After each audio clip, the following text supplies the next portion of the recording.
Dude, Mark Bell, the sugar diet. What's going on with this? We're just going to jump right in, huh? Yeah. Start talking about YouTube. The attention span isn't very long. Yeah, start talking about sugar. Yes, I became interested in this recently. I had an injury to my foot that's been super annoying, and I've been wanting to still stay like lean and stay in shape and stuff like that. And so I've been just experimenting with diet stuff. And I came across some stuff from Cole Robinson, and Cole Robinson was talking about sugar fasting and sugar diet. Yeah, he's the snake diet guy. Right? Yeah, the first time I heard about it, I was like, I don't know what he's talking about too much. But I started listening a little bit more, and he said, treat it like a fast, except for you have some sugar in there. I'm like, oh, I've done this before. I've actually done this with fat before, where I would drink bulletproof coffee. I think a lot of people have tried that, and probably a lot of your listeners probably tried that. I'd have bulletproof coffee, and I wouldn't eat till later in the day, and then I would kind of have a normal meal. And at that time, I was kind of keto and low carb and stuff. And so it would be something that would still be keto-ish, but I would have, a large meal, and most of my calories would be in the latter half of the day. So I'm like, this actually sounds similar, except for now it's with sugar. And I think at first people would think that, sugar is going to cause insulin resistance and sugar is going to cause all these problems. But I've had enough people on the podcast, and I've understand nutrition enough to know that that's not necessarily the case. It's just that sugar has kind of gotten demonized, because sometimes when people think of sugar, they think of something like a donut or a cookie or ice cream. And we know that those things not only have a lot of sugar, but they also have a lot of fat as well. I guess the question that I have is, when you look at like the standard American diet, obviously you have high sugar, high fat, or high refined carbohydrates and high fat. I could arguably say that sugar and refined starches are in two completely different categories, quite frankly, if you get down into the nitty gritty of it, which we can talk about. But, the issue people have with the standard American diet, the issue that you and I both have with the standard American diet, is the combination of fats and carbs, right? And if you look at any kind of setting, in any kind of laboratory setting, one of the ways that they induce metabolic dysfunction is with high saturated fat and or high sugar, usually in conjunction with. They do their normal diet, rat chow or whatever, is going to have a high amount of carbohydrates, and then they're going to also add high amounts of fat to try to induce some metabolic damage. The question I have is, where do you think the timeline is? So if I was to have a high amount of sugar at 7 a.m., but then I had a high amount of fat at 11 a.m., where is the line with the fats and carbs coming in together, right? Because I'm in agreement with you that sugar standalone, let's take out, for example, that it could be refined. Let's just forget that refined sugar ever exists, right? Let's just talk about just sugar. Could be coming from fruit, could be coming from sugar cane. Okay, it's a real thing. Our bodies are designed to be able to handle it. So it's not really that's the problem. But when do you think the line is? So if I was to have sugar at 7 and fat at 11, would that be mixing fats and carbs? Seed, I don't take any other probiotics other than seed, because honestly, they're all garbage. Seed is the only one I know of that actually puts their clinical foot forward and publishes studies based on their own research. Like, they publish this stuff, they do the research. This is real serious grade stuff. And it has this kind of cool technology with a capsule inside of a capsule that I think makes them very unique. So personal testimony, I've noticed a huge difference with it. And I think, at least speaking for myself, that it is having a big impact on things like my joints. It's having an impact on my mental clarity. It's definitely having an impact on my gut. And I noticed it within about 2 weeks. So noticeable stuff, and I think it's important. So whether you drink Core Power or not, I think it's important to prioritize the gut. So that link is in the top line of the description. It's also a 25% off discount link for those that are watching my channel. So you get a special discount. It's in the top line. Right underneath this video, you'll see it. I don't know if there's like a magical time frame, if it's like 2.5 hours or something like that. But in my opinion, your body should be able to clear out glucose pretty fast. I guess it would depend on how much you ingested. It also might depend on the type of carbohydrates you had. So if you had whole fruit versus a smoothie or something like that versus juice, the time for clearance might be a little different. But I'm not that worried about fat and carbohydrates in a sense of like there being some sort of magical thing that happens to you and poof, you turn into someone that's 500 pounds because you had carbs and fats like in the same day, or even within fairly close proximity to each other, or even at the same meal, where I don't love to see fats and carbohydrates, or the reason why I don't love to see those two things together is mainly just for overeating. I do understand that there's metabolic gridlock that can happen as well when we start to really dive into like just consuming way too many macronutrients. I understand that that's a real thing, and that can be a huge problem. But I think in this case, something like sugar fasting, what you're supposed to be trying to do is you're trying to basically eliminate fats from your diet, or at least the early part of the day. And then the latter half of the day, you can have some fats. So like what I'm recommending to people is I'm usually recommending them to have like a leaner source of meat in the evening. Now, again, if they were to have like, bacon and eggs and have, or they just ate pizza because they couldn't follow the diet or something like that, I don't necessarily think that the fat calories are necessarily the problem. I just think that, again, my biggest thing when I look at fat and carbs together is it's just so easy to overeat. Yeah, that's well, and you think about from any sort of evolutionary standpoint whatsoever, no matter how far back you really want to look, up until maybe the 1940s, it's probably not that common to have a surplus of fats and carbohydrates at any one time, right? And there's a lot of people that promote sort of an ancestral way of living that will say, well, we never really had a surplus of carbohydrates. And I don't find that to be true. I'm not an anthropologist, so I can't say with certainty, but I'm pretty sure that, our body has developed systems to handle glucose for a reason, and it's not just because of gluconeogenesis. Yeah, I'll just butt in for a second. I mean, I think somebody having like steak and egg, or steak and potatoes or something like that, I don't think is really like super harmful. Again, it might be like if somebody's eating a ribeye, right? If someone's having a ribeye that has butter on it and the potatoes have butter on it as well, now we're just getting into a picture that you're just consuming like a crazy amount of energy. Yeah.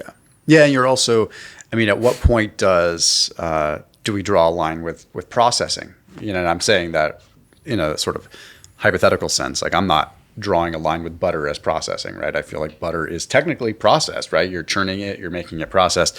You're altering the state of the food. You are technically altering the state of the food matrix. So I'm factoring all these different discussions in because I feel like the food matrix is a big piece of this discussion, right? Whereas you look at, okay, how would we typically consume carbohydrates from some sort of evolutionary fashion? I would imagine it would come from a significant bolus of fruit, a significant bolus of honey, perhaps even maple syrup, and then maybe a little bit further on down the line, maybe like molasses, which technically is processed because it's heated, right? Mm-hmm. Paul Saladino and I had this discussion. So it's quite interesting when you look like the antioxidant profile of even these really high concentration carbohydrate sources. They are still processed or not. That's a dense amount of carbohydrates that humans would have had access to. So I feel like we are designed to be able to handle that. I just don't think that it would probably come at the same time as getting like hunting and getting your kill, right? It's almost makes sense that you would go out, you would get your prey, and you probably would have that in lieu of going and harvesting a bunch of berries and honey and things like that.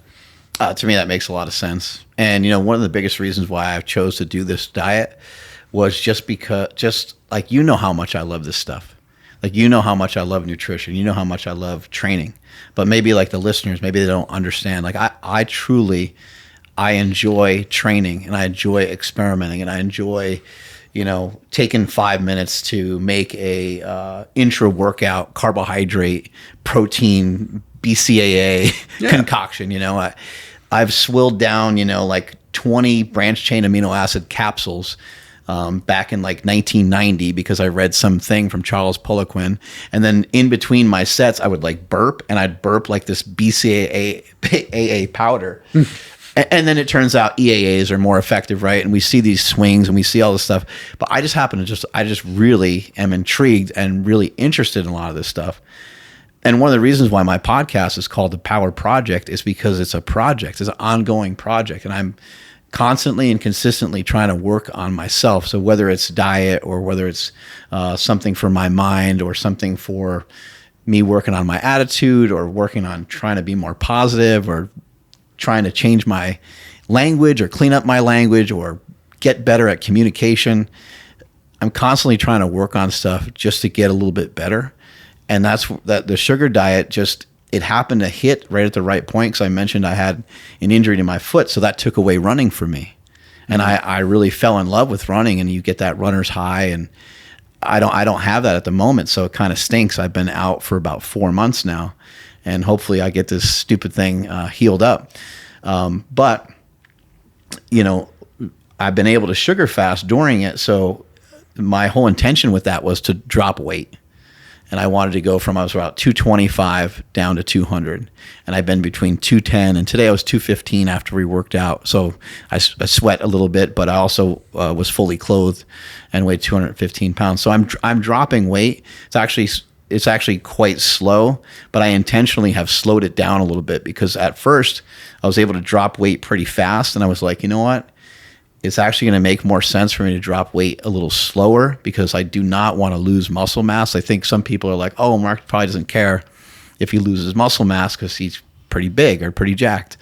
But I do care. I don't want to lose muscle mass. I don't want my metabolism to slow down. But as we both know, oftentimes when you lose body fat, you're most likely going to lose some muscle mass.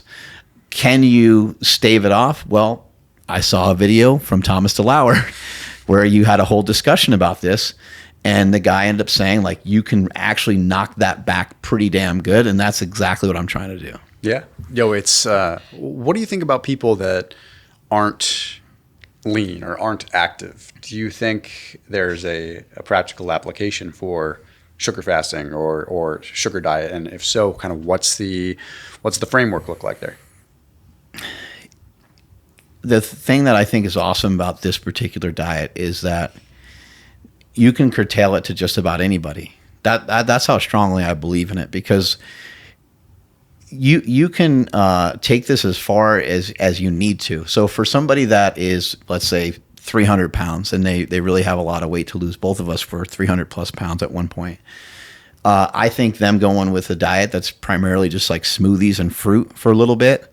Now, of course, they could break that up, and they could have some protein here and there, and they could have some, lean sources of protein and some good sources of fat and stuff like that. Maybe every 2 or 3 days, or maybe even every other day, something like that. I think would be appropriate for somebody like that.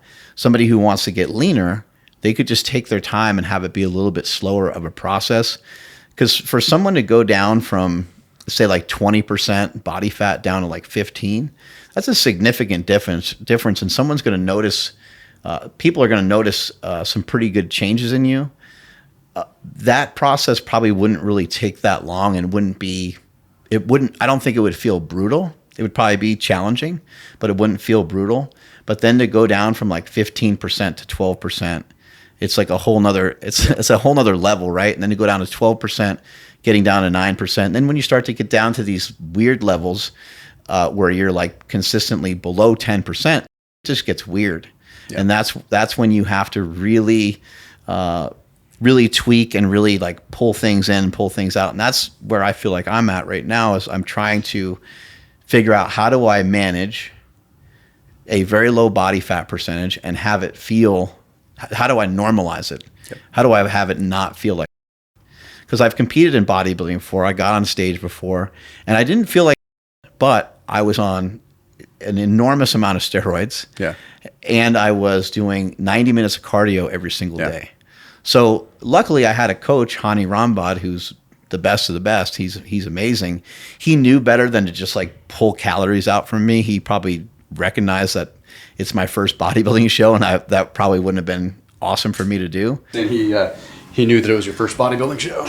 Yeah, he knew it was my first bodybuilding show, and he probably felt like that wasn't a great idea for me to sink my calories down too low. So he was like, with you being a former fat guy and with the previous diet that I had, the other thing he did that I thought was smart was he brought carbohydrates into the picture, but he's like, we can't give you a lot of carbohydrates because I don't know what's going to happen. Yeah. So I was able to have, like, on hard training days, like 200 or so.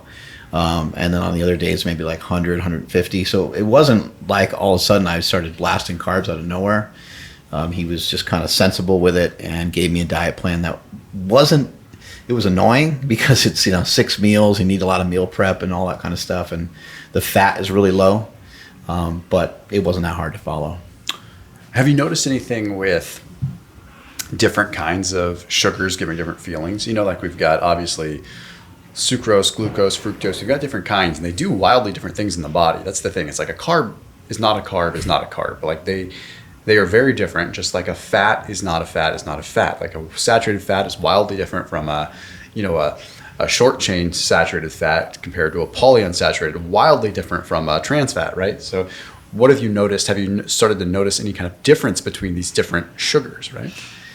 So far, I'm noticing that, first of all, I just love fruit. I love the taste of fruit, and I love the energy that it provides. And I would say the same thing with honey. But what I've also noticed was other carbohydrates, such as like starches and stuff like that, I seem to react to way differently, especially when it comes to something like rice. Rice, for some reason, seems to warm my body up. My body temperature feels like it goes up. Rice, in some weird way, almost feels like the carbohydrates are like going into my muscle cells, which I don't know what gives me that thought. Maybe it's just the fact that glucose goes to your liver, or I'm sorry, the fructose goes to your liver, and I know that can happen from fruit. But it feels like it's more than just like psychological. It feels like something else is going on there. So like post-workout, having some rice, and I mentioned this recipe to you earlier. I've been experimenting with some rice and some chocolate frosted flakes post-workout. And it's just like the greatest combination of carbohydrates, but along with that, it's got just really cool texture to it. I put a little salt with it. And it's delicious. But yeah, the carbs they have a different reaction. I haven't noticed. So sometimes people say that carbs make them sleepy. Mm-hmm. I haven't noticed that except for my meal at night. That's with protein. It's with protein and fat. So when I have a meal at night, just so people know, the sugar diet and sugar fasting is you're having fruit juice, maple syrup, honey. You can have candy, and you can have table sugar. Those are like the main sources that you're utilizing to just like leverage having some sugars during the day. You can have some vegetables too if you wanted to. And then in the evening, for myself, I'm usually having 150, maybe 200 grams of protein, somewhere in that neighborhood of some meat and a starch, and sometimes vegetables too. And when I have that, that's usually when I'm just like, whoosh, the day is over. I already did all my filming for the day. I already did all the requirements I needed to do for the day, all the lifting and whatever else. And that's when I'll have my meal, and I'm with my family, and it just feels really like soothing. But that's the only time I'll start to feel that almost like sugar crash, I guess you would call it. Yeah, it's hard to tell if that's coming from the end of the day and just the fatigue that's natural for the end of the day, or if it has something to do with the tryptophan in conjunction with the insulin spike, right? Like you consume carbs, you're going to have an insulin spike. But if there's no like large neutral amino acids to compete with each other, then it's really just an insulin spike that's kind of unopposed isn't the word, but like it's an insulin spike without driving any particular aminos into the brain. Whereas when you have that sugar spike with the protein, you have the tryptophan that's actually going and converting into serotonin and melatonin. So maybe you're getting like all this copacetic in the world, calm, cool, and you're just ready to kind of go to sleep. And that could be the combination there. For me, it feels like just an amazing like calming effect. Yeah. Like whatever the case is on whatever exactly is going on, it just feels incredible. And I think some of my cravings have changed. So because I'm allowing sugars into my diet, the cravings for pizza, the cravings for fattier foods even, they're not completely gone. It's not like they don't exist anymore. I still smell pizza and stuff like that, and I still see certain foods. But the cravings have shifted. Like what I want to eat, or what I'm craving, what I'm thinking about. I'm usually thinking about meat. I'm thinking about starch, rather than like focusing on all this stuff that I'm not allowed to eat. As opposed to when I had the war on carbs, or when I was doing like keto style diets or low carb diet. It reminded me of going underwater and like holding your breath. Like, let me get the biggest gulp of air before I go under. And when you're doing like a keto style diet, when you have your cheat day or cheat meal, or just even reintroduce some carbohydrates for a day or two, that's what it feels like. It's like, I better get all this in because now I know I'm going through this like suffering phase, or whatever, however you want to word it. You're going through this phase that's going to be difficult, and you're not going to have those carbohydrates there. So yeah, my cravings have shifted big time. Do you think, based on that, I mean, some of the keto processed foods out there are just abysmal in terms of the ingredients that are in them, like some really bad things, like tons and tons of seed oils, tons of all this, and they're just like hyper palatable stuff, just minus the sugar, right? Like I think that most people, even in the low carb sphere, and even in my realm, like they find, okay, yeah, that's a hodgepodge of lots of different things. But the sugar diet, where I think people might get a little hung up, is they think, okay, well, this is pure sugar, it's going to be a pure insulin spike. And we got to remember that is one thing, right? One particular thing, like the insulin, the glucose, that's a problem for certain people, sure.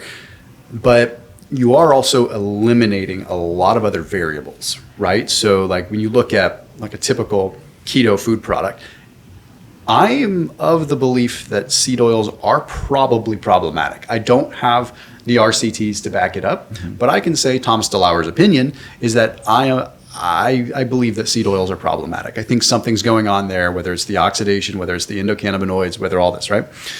And my point with all of this is that with this sugar fasting, especially if it's treated as like temporary fasting here and there, like you are eliminating a lot of variables, like weird, nefarious things that come in through our food.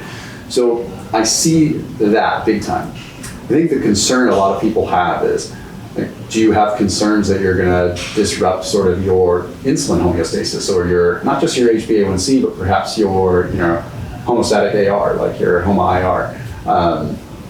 Any concerns there? Have you noticed anything?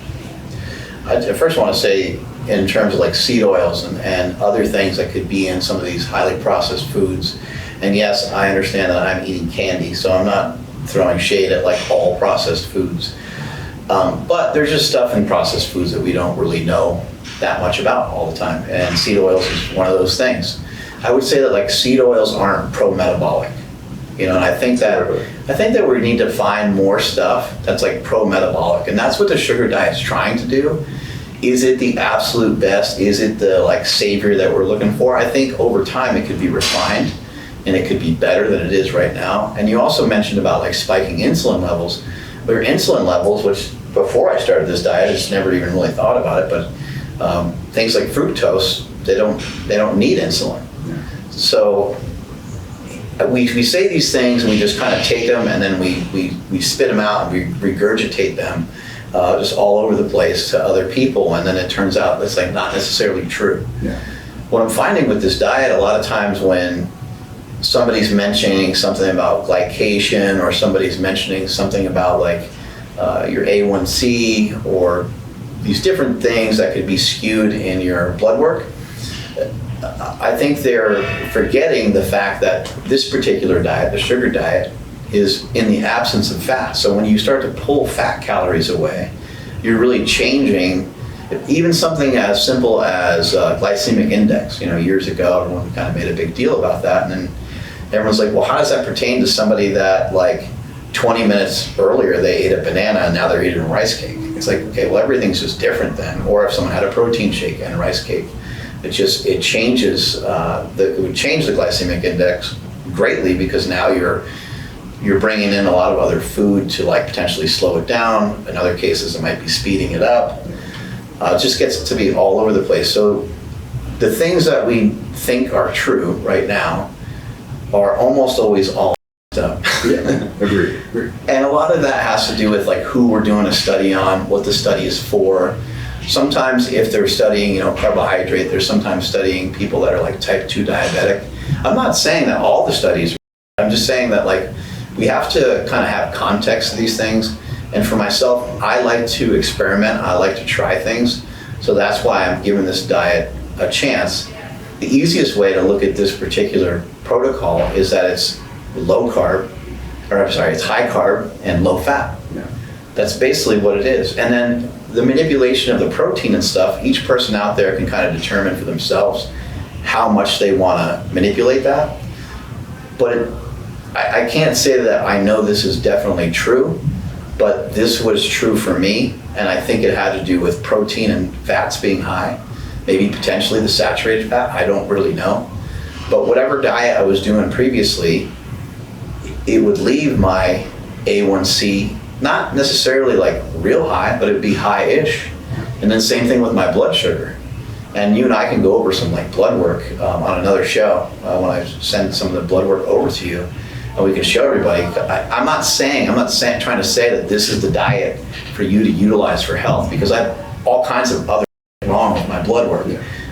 For various reasons. Some of them might be genetic, some of them might be steroids. Like I've been on steroids for 20 years. And then also, we would have to compare my blood work to previous blood work to really get a good look at that. So that's something I'm willing to do, because I think it's important. I think that people should see some of this stuff, but they should also understand that these things are, while they are important, they're not as important as the overall big picture.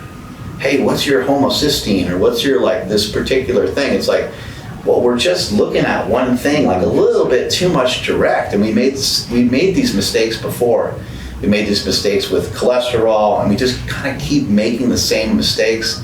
I think sometimes by the time you learn about something that's supposed to be really important, it's like it's already switched over to something else. I think ApoB is like a big thing, right?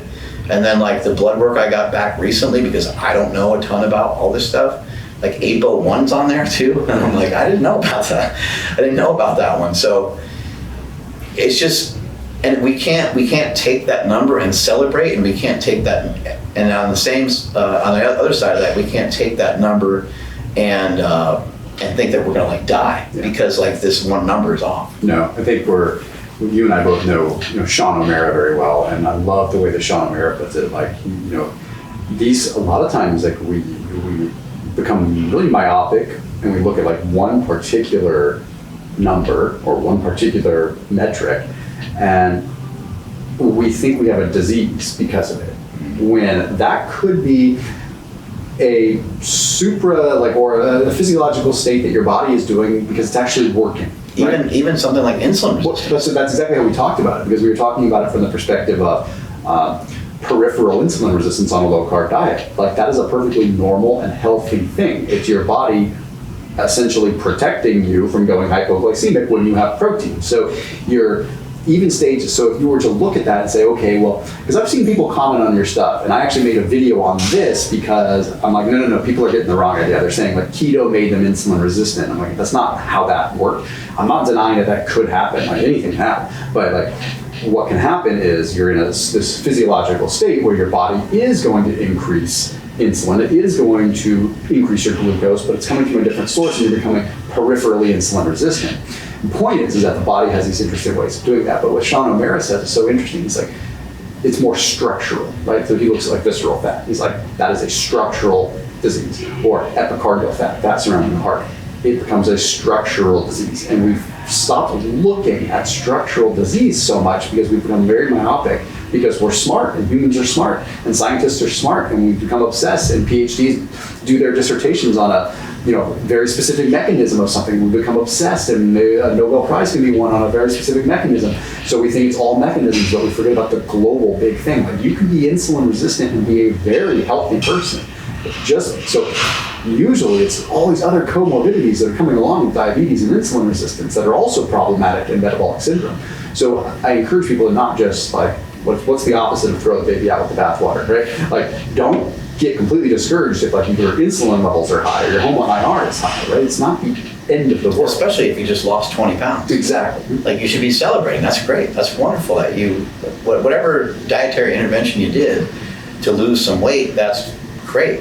And then if your blood work comes back and something's off, then we got to look at what was your previous blood work. If you don't have previous blood work, then you might have to say, okay, whatever particular diet I'm doing right now, maybe I should just do so with a little bit more caution. Agreed. And I think everyone knows what that means. Like, if you're doing a keto diet, stop, turning the olive oil upside down, or the coconut oil, whatever it is that you're doing. And if you're, sugar fasting or doing any of these other diets, we all understand the word reasonable. So just try to be reasonable with what it is you're doing. If your diet is like, now on the other hand, if something that you're doing is like, there are certain things that you might want to watch out for a little bit more closely. Something like your blood pressure. I would say, okay, well, It's a vital, right? yeah, right. So there's vital signs that, like, if that is going into some catastrophic area, you're gonna have really bad outcomes. Okay, so this other piece though, and I had a question, and this is pure theory, that there's an interesting thing that kicks in with this sugar diet. We've seen it in studies with sucrose, this FGF21 thing. Speaking of getting hung up on mechanisms, but there's an interesting thing. But it makes me wonder less about this whole FGF21 thing, which we can talk about, but more so, people claim when they have really high amounts of carbohydrates in the absence of fat, their metabolism goes almost into this hyperdrive. Like they feel it, they notice it. I've experienced it too. I know exactly what they're talking about. It is a real thing. Don't know how long it sticks around for. Don't know if it downregulates. But it makes me wonder, makes me question the calorie model a little bit sometimes. Because it makes me question not only the calorie model, but also the carb insulin model. Because I say, wait a minute, I've never been a complete carb insulin, theory guy. Like I've never looked in the sense of like calories don't matter. It's all about the insulin index and all this. I think that there's flaws there too, because I have seen some people doing like 4,000 calories with this, like going really high, right? And bodies shredding up and operating, like kicking into this metabolic overdrive that's a little bit inexplainable. I think there's all kinds of considerations that somebody that counts calories would have, and right away they would say, oh, they're probably miscalculating. They're not understanding, how to track their macros or whatever. I do think there's something at play there, and I do think it's important to review. Even like people switching from one diet to another, maybe put that aside for a moment, because diet is like such a religion for some people, and they really get hung up on that. But if you just think about, like, how come one guy who's 5'8", 200 pounds can have 3,000 or 3,500 calories, and this other guy who's the exact same dimensions and the exact same age and has very similar activity levels, why is this other guy, he can only lose weight when he's on like 2,000 calories? Like, those are things that we should look into more, and those are things we should question more. I know there's like research, I know there's information out there about this stuff, but I haven't really heard it talked about until the whole sugar diet thing started coming into play. I do know there's some people, there's Jay Campbell, there's Mike Fave, there's people that are in the Ray Peat camp, and there's information about things being like pro-metabolic, or they'll say bioenergetic, but you're kind of like, what does some of that mean? How do I do that? And there's some controversy on, like, how do you do that? How do you, quote unquote, rev up your metabolism? Unfortunately, I think like one of the first places to start would be like eat more food. Yes. Which most people probably aren't willing to do because they're probably nervous or scared to do that. And then we could, nitpick and say, well, what macronutrient would be like the best, or what type of macronutrient, whether it's fructose, or would it be, protein, or would it be a particular amino acid, or is it trying to avoid a particular amino acid? Like in the case of sugar fasting, some people believe that one of the key things to the whole sugar diet is to stay away from like isoleucine. And it's like, that's really interesting thing. By not having isoleucine, we're potentially increasing this FGF21. But I think there's a cascade of so many other things that happen in the background that we just don't know much about. Yeah. So we really have to, a lot of times, just kind of feel our way around a little bit. We have to sort of just like almost guess, which sounds stupid in a lot of ways. Yeah, it's, since talking to you about this thing, I've done like sort of these intermittent, like, okay, I'll take a day and do this, right? Like, I'm not doing it for days on end, but I'll periodically say, okay, a day that I'm fasting, sure, I'll do this. I'll just have honey and water, instead of just water on my fast, just to see what the heck it does. I have honey anyway, but let me just substitute a wrap, my own kind of experiment with it. One thing that I've noticed is there's two types of hunger for me. Okay, there's a hunger that is this insatiable hunger that comes sometimes 2 days after a long run, where it's like, just like the body's just like, no, energy demand, need fuel. And innate and unavoidable. It's like, it's unconscious hunger, okay? That is just like, you all of a sudden look back at the day and you're like, why do I still feel like I need to eat? And eating feels right. It doesn't feel like it's just hunger. It's just like, no, like I gotta do this, right? And then there's the hunger when you feel like your metabolism is cranking. You feel that way and you're like, I'm hungry, but I know this hunger is burning fat right now. I'm gonna ride it. You know what I'm talking about? Like there's a different feeling. And that is actually what I did feel. Like I could feel that. Again, it's not something like, for me, it's like, okay, yeah, I'll fuck around with it. And that's what I noticed. I'm like, okay, I was very hungry. Maybe that would go away, but the hunger was different. The hunger was a kind of like, yeah, this is doing something. Like metabolic rate, maybe it's just a massive shock to my system, right? My body's just not knowing what to do. So it makes me wonder if there is a non-exercise activity thermogenesis aspect that like I'm not realizing. Like, am I moving more? I wasn't noticing if I was fidgeting more. I didn't particularly notice my body heat going up. Like I was just like, and even if it did, like unless you're running something like D&D or something like that, you're not going to have this crazy high body temperature that's going to incinerate calories. Like dietary induced thermogenesis is like less than 2%, I think. So up in metabolic rate. So it's really a small amount. So even if you were to like crank this lever to 11, I don't think the dietary induced thermogenesis is what's making it work. You're right, and it probably, it might be hard for somebody, or it might be an experiment gone wrong if someone's trying to bring their calories from 2,000 to 4,000 without having the right knowledge. I mean, we do know there's some ways that we can increase metabolic rate. One of them would be to gain some muscle mass, but that's like super slow. Muscle mass is like an interesting one because like I don't know what the numbers are, but because a lot of times people are like, oh, steroids, they make the diet like easier. Well, of course it makes it easier. There's a lot of reasons for that. Like for somebody that's enhanced, like myself, which I always tell people I'm enhanced. It's not like that's new. The diet is what's new. So that's how I've gotten leaner over the last couple months, has been this new dietary intervention. Previously I was doing like carnivore and keto and stuff, but it was like, for me, I know I could like lower my calories. I also know that I could like lower my fat and just basically, have protein. But it didn't feel comfortable enough for me to do it. What I mentioned earlier is still important to me. I want to try to figure out a way to continue to get leaner and reach some of my goals, but have it be at least somewhat comfortable. Yeah. I don't mind some discomfort. But you know what I mean. You kind of feel like you're wrecking yourself to some degree when you start to like really fast and you start to dive into some of those things. And I think actually like kind of just flip this whole thing on its head and just start to think about it a completely different way. And how do I produce more? Yeah. How do I be more productive? How do I turn every step that I take for the day like a little bit more powerful? How do I take every rep and every set that I do in the gym and have it just be a little bit more crisp, a little bit maybe more explosive, or whatever it might be, or just even be, I think food is motivating, not just motivating like eat, like, oh, there's pizza. Like, of course it's motivating that way, it's fun, but motivating in a sense that like it can give you motivation when you have the energy.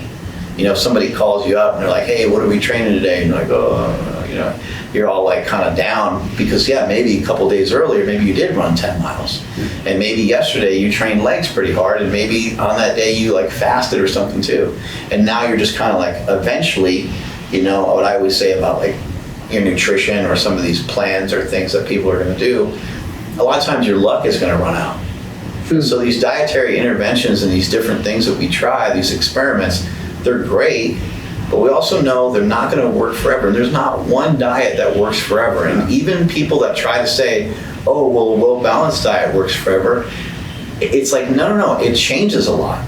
Like, so if somebody just said, oh, I follow Mike Dolce's diet, or I follow a vertical diet, or I follow like whatever other balanced diet, you don't even have to really give it a name, but I eat like whole foods and I don't need to make any changes. It's like, well, what if you want to get shredded? Well, what if you want to get bigger? How at what point do we say that the diet's now changed?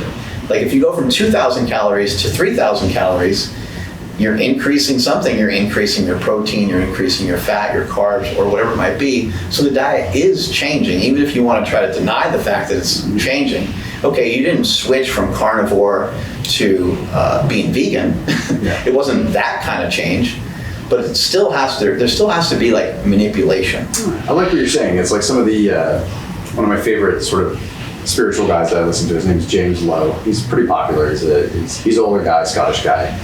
You know, he talks about these things. He talks about the human consciousness and how we view things. And it's kind of funny how, yeah, you didn't switch from vegan to carnivore to vegan. But it's kind of like we look at like, okay, well, you know, what is that in your hand? Okay, it's a ball. Okay, well, it could be that ball. What that ball is all depends on the context of what you are doing that ball as, right? Is this ball a baseball? It's going to get you with a bat, then it's for sport. Or you're going to throw it and try to hurt somebody, then it's a weapon, right? So it's just like all about the framework in which you're viewing it. And the diet is kind of similar to that too, right? So it's like, okay, if I'm having 100 grams of carbohydrates and it's in the context of low carb spread throughout the day, or I'm having 100 grams of carbohydrates and it's consolidated. See what I mean? It's a completely different context, even though it's that same 100 grams of carbs, but it's just applied in a different place, given a different name, and given a different job.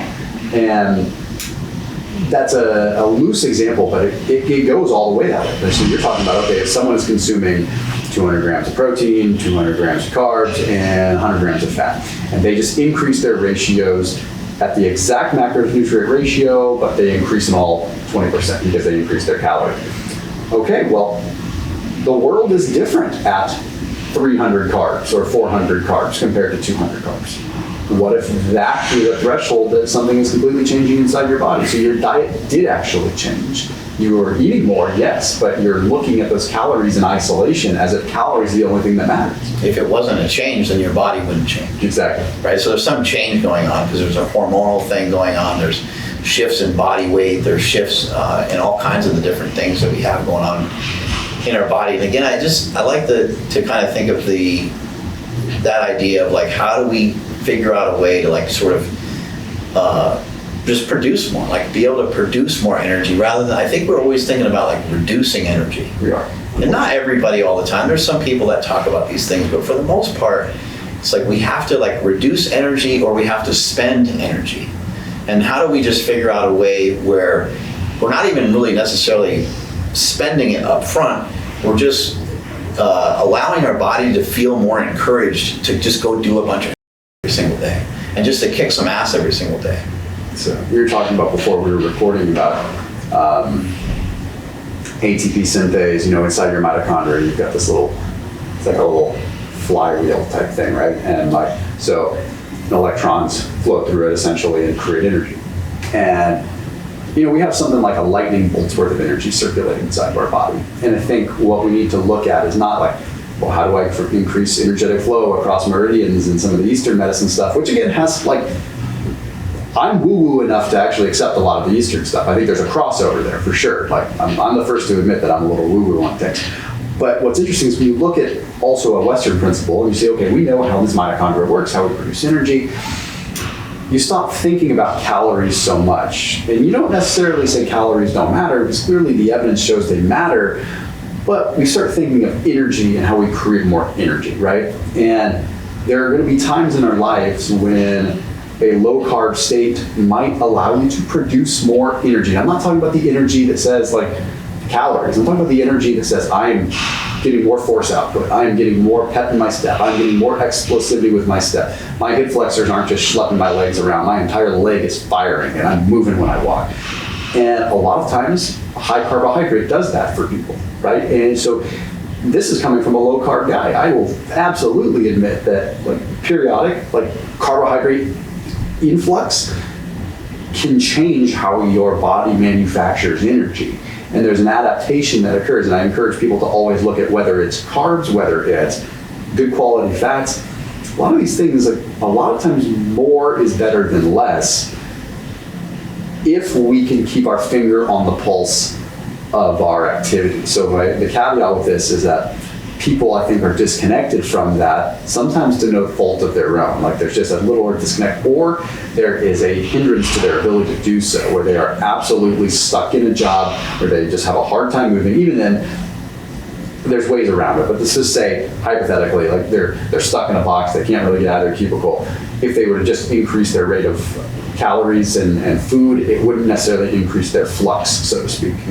But if someone has free will to move around and they have clear communication and lower levels of inflammation to a degree that they can get these signals from the food and the electrons that are doing the work in the mitochondria to create energy, they're going to feel that energy and they're naturally going to want to move more, and it's not even going to be conscious. It's just going to be happening. That's 100% what I'm talking about right there is the motivation, you know, the like, not just like, oh, I'm going to go like work out today, but the motivation to not only work out, but when you're working out harder than normal. You don't even realize it sometimes. Yeah, you don't even, and you just maybe just have a little bit more, like you said, pep in your step. You have a little extra energy while you're training. This diet, you know, when I've done other diets before, I've never had an issue with like brain fog. I've never had an issue with energy. Like, I always feel like I have good energy. I always feel good when I'm training. But much like it's been stated before by many other people, saying like a lot of people don't understand how bad they feel. I guess I didn't understand how much I was missing out, because carbohydrates, they do so much more than just kind of give you like sugar and energy. They're really hydrating. They're really hydrating your muscle tissues. Like, it's almost like they turn on like the electricity of the body in maybe some sort of different way. I don't even know if that's like a true thing or if I made that up. That's been demonstrated. I mean, that is a real thing from a hydration perspective. Obviously, there's the glycogen piece. You hold 3.4 grams of water for 3.7 grams of water for every 1 gram. Yes, but there is a like conduit of sort I think carbohydrates deliver oxygen to the muscle cells and stuff like that too. So there's all kinds of things that happen, which I don't even know if I'm accurate in saying that, but it's something along those lines. Well, I think the beauty of what you and I have both done, and I think, you know, I don't want people to get the wrong idea on what I'm doing. I experiment with everything, right? I would still consider myself, I find my sweet spot being relatively low carb with periodic surges of high carb. That's been that way for quite a while, and people that watch my channel know that. That I always experiment. I always kind of flip things on its head. Just why not? You know, isn't that the point of being metabolic and flexible? I mean, all the videos I've made for the last decade talking about achieving metabolic flexibility. Somewhere along the lines, it got confusing where metabolic flexibility meant low carb, because you're making yourself metabolic flexible. No, like low carb can certainly undo a lot of things. There's a lot of benefits to that, and perhaps overlapping benefits, but the point is that I've achieved metabolic flexibility. Now it's my duty, and also fun, to push the different levers and and experience different things. And what I've definitely learned out of all of this is that A, there's a lot of different ways to skin this cat. B, low carb absolutely positively works, and so does high carb. And it'll be interesting, you know, when you continue on this for a while, to see what happens a few months from now when you decide, hey, you know what, now for a few weeks, I'm gonna go really low carb, high fat, just watch what the heck happens, right? Like, I don't think you're gonna have this catastrophic like lipid disaster. I think you're gonna have a couple days of wonkiness, and then your body's gonna thrive on something that was a serious change again. But you might also recognize, now that you have contrast, like, oh, wait, my glycogen levels are a little lower, you know, maybe I don't have as much pep in my step, but maybe I feel a little bit better in other ways, or better like on endurance. You're not running right now, so it's hard to say. I guess I should back up for a second. I mean, one of the big things that I have noticed is if my carbohydrates are higher, then when I am running, I need to fuel into a run, which I never had to do before. If carbohydrates aren't in my diet, I can run legit 25 miles, totally fasted, no problem. If carbohydrates are on board, I have a little more pep, a little more power, a little more explosivity, a little more muscle stability, and actually body feels better when I'm running. However, after about 5-6 miles, I gotta fuel. Otherwise I fall. So it'll be interesting to see, like, because you haven't been running during the sugar diet, where, like, I wonder how it would impact longer distance performance. I'm super excited to test this diet out with running, especially like in particular with sprinting, because you know, when I do get back into running, like, there'll be some long distance stuff here and there, but my long distance stuff probably for a while will probably only be like 3 to 5 miles, so that's not very far. But yeah, I'm excited to, you know, give it a shot with the sprinting and stuff I'm doing. I think think I'll be able to make progress faster. One thing you mentioned two things. One is like, what does this look like a couple months down the road? And the other thing you mentioned was there's more than one way to skin a cat. And I kind of wonder, like, how many different ways are there to really get like shredded?